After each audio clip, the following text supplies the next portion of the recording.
No one wanted to give me a chance back then. So excited right now. I'm getting the advantage right now. This is what most people skip. I'm not skipping this. This is gonna be brutal, but so excited.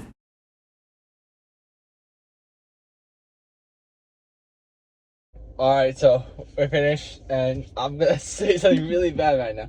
One, I didn't really record anything because it was a explosive day. I don't think you really want to see me doing explosive. I mean, maybe actually that might be a really good idea. Maybe one day to record my explosive movements. Maybe I'll find like a gym, like an actual, like in the actual college one day I can lift there and get into there maybe one day, and I can show everything there. That would be much more beneficial if I can get that one day. We'll see about that, but well, I'm still not even allowed to wrestle until the well, I'm not allowed to actually go to practices until the start of the second semester. So until then, I'm here. I don't know what I'm going to be doing the second semester. It's a little rough with the whole fasting and everything. I have no idea what time I'm going to be lifting, do all of that, but that doesn't matter right now. I'm going to talk about my lift right now. You got to focus on the present. Don't worry, don't stress about the future, but don't also live in the past. You know, a lot of people say that losses can break you, and losses can. You can get really hard, your confidence can get hard and everything like that, but a win can also break you, because if you have that winning feeling, like, what's the need for you to improve? You know, what's the need for you to keep going? And at this point, at one point, it's like, all right, I just ran this. You know, like a win could break you, because then you get comfortable, you know what I'm saying? You live in the past and you're like, yeah, I had that win, but I had that win, you know what I'm saying? And then at one point, you could keep living in the past, and then it's like 10 years later and you had that win. Like, for example, last year, I had those matches, those ranked matches, those high-level matches. I was a underweight freshman, underweight first-year wrestler who barely was wrestling in high school, went on and wrestled in probably one of the biggest matches I'll probably ever wrestle in my life, I'll be honest. And did I wrestle great? Not exactly, but I was underweight, so that's my excuse there. And he was ranked high, but it was like a live match, you know what I'm saying? It was like a crazy level match. I can go around and live off that match. I can be like, I can tell everybody, yeah, I had that match. I can show the live broadcast, because I think a lot of times I play the video, but I don't actually show the live broadcast or anything like that. I'm trying to save that actually for later. That might sound a little weird, but realistically, I could live off that match and be like, yeah, I went from 260 pounds to now getting lean as possible and wrestling in that match. And am I gonna use that a lot? Yeah, I am. Not for the wrestling account, for the coaching account. I think now I'm gonna start focusing again on coaching again, because there's a really big future in that for me, especially as well. Like, I noticed yesterday, I just randomly, you know, I changed my style of the videos to make it like sound like better. Like, I made it so it wasn't like basic stuff being like, oh yeah, don't eat cake or anything like that. And then all of a sudden, you know, I got 2 DMs last night, like on TikTok, and that's just TikTok. Who sends DMs on TikTok? So I'm thinking, like, to myself, like, all right, if I continue with this format and continue the way I'm doing it, because the way I'm doing it, it's really good now. Like, where I'm like, it's like conspiracy theory almost, and like I'm giving you like hidden secrets about the fitness world. So I feel like a lot of people like that. It's getting high views whenever I do that. So maybe continue doing that. I don't really know. I do that, and then with the whole wrestling thing, you know, I mean, it was sick being able, because it's like sick on like the rest of the country. It's not that cool, maybe. I mean, Hofstra is a pretty well-known college, I would assume. So a lot of people know what that college is, but on Long Island, if I tell people that, they're gonna treat me like, I don't know, some king or something. But I don't really care. I don't want that. You know what I'm saying? I want to just be, you know, I'm just me.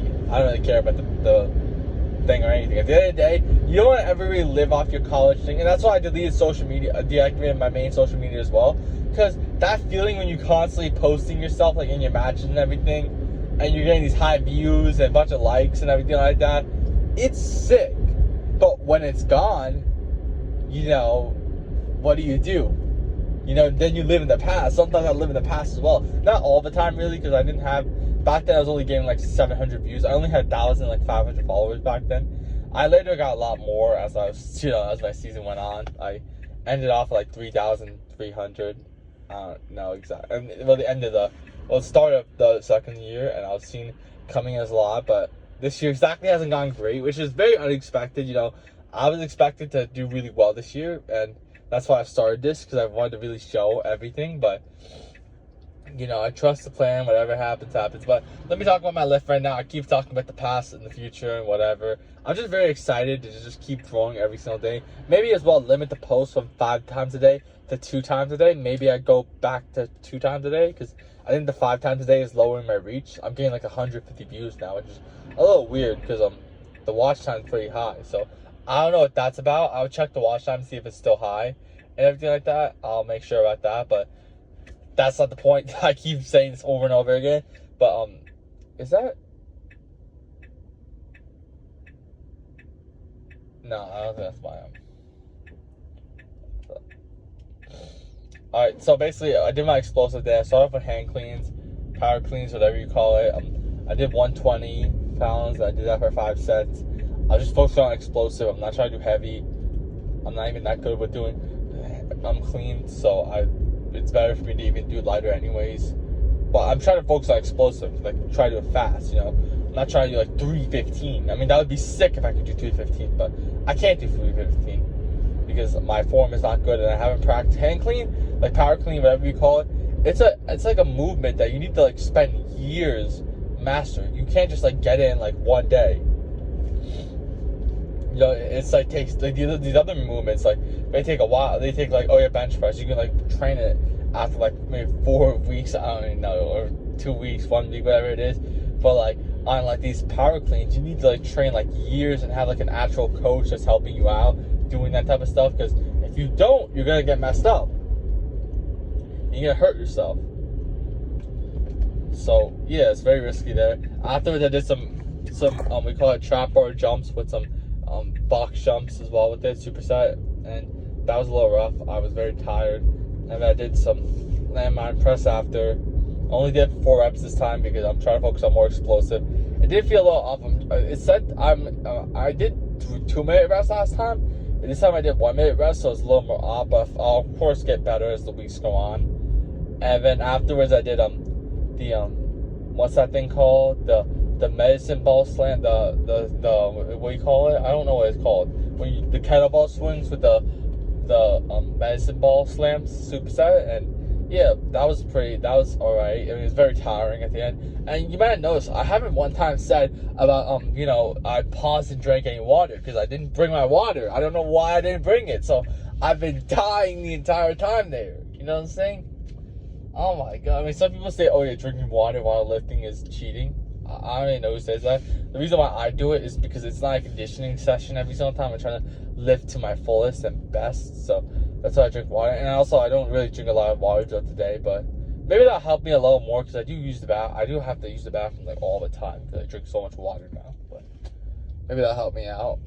I don't really know. But yeah, that's really my day and everything, you know. Brutal. And you know, I'll say one more thing actually. You know, as I was lifting today, you know, I had something that really pushed me throughout my whole workout, listening to my videos. Yo, I'm telling you, these videos are mad entertaining. I love hearing myself. I'm not self-obsessed or anything. I like, you know what I'm saying? I just love listening to myself. I'm mad entertaining. And as well, it's good for you to listen to yourself so you can see where you can improve your videos. So there are times as well I noticed that I do like stutter a bit, a little bit, not stutter, but like say, like sometimes like I was talking about one time, like, oh yeah, the reason why I got injured on Zerker squats, and I'm like, the reason why I got injured on the injured, I don't remember what I said, but I said something a little weird. I didn't really make any sense. So if people are watching it, they'll be like, what is this dude talking about? But yeah, that's really that. So today I'm thankful for blankets, and the reason why I'm thankful for blankets is because not everyone has blankets. So, you know, some people actually have to sleep with, in other countries, you know, have to sleep with towels. I remember one time I was actually visiting family, a couple times I visited some family, I was unfortunately the one who had to sleep with the towel. And for some reason, it's always like these towels are always the most uncomfortable towels in the world. So when you actually go back to having like a normal blanket and everything like that, it's like a feeling that I can't explain. So yeah, having a blanket and being able to like sleep comfortably and just lay down, like, it's crazy. So yeah, that's what I'm thankful for. I'm just so, yeah, thankful for. You don't hear that a lot, but yeah, I know that feeling. It's not fun, I'll tell you that. You don't get any sleep. I didn't get any sleep. I literally stayed at I remember that. Oh my, so, yeah, that's that.